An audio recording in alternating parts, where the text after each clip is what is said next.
Bonjour, voici l'info CEMA TV en bref.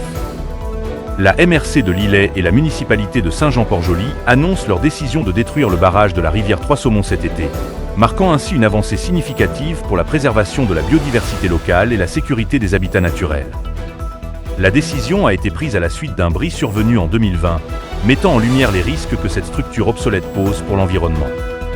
Jadis fort utile, le barrage de la rivière Trois-Saumons alimentait un moulin à eau au sud-ouest du village de Saint-Jean-Port-Joli.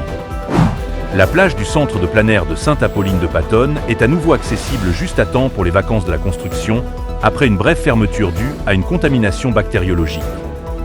Le ministère de l'Environnement, de la lutte contre les changements climatiques, de la faune et des parcs du Québec a annoncé mercredi que la qualité de l'eau répond désormais aux normes de baignade, obtenant la cote A.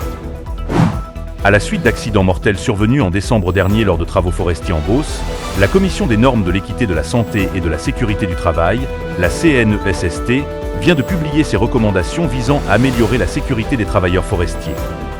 L'organisme insiste sur l'importance de la formation et de la planification sécuritaire des opérations d'abattage. Pour prévenir ce type d'accident, la CNESST souligne que les travailleurs forestiers doivent avoir reçu une formation théorique et pratique adéquate, notamment le cours « Santé et sécurité en abattage manuel » du ministère de l'Éducation. Le Canada a annoncé aujourd'hui par voie de communiqué qu'il met en branle le processus d'achat d'une douzaine de sous-marins à propulsion classique, au moment où il est pointé du doigt par les autres pays membres de l'OTAN quant à sa perspective d'atteinte de l'objectif de 2% de son PIB des dépenses en défense, annonce faite à l'occasion du sommet de l'organisation qui se tient cette semaine à Washington. Le ministre de la Défense nationale, Bill Blair, manifeste l'engagement du pays d'augmenter les ressources navales sous-marines dans le but de détecter, de prévenir les menaces et de contrôler nos voies d'accès maritimes. Rappelons que les frontières du Canada touchent à 3 océans, l'Atlantique, le Pacifique et l'Arctique.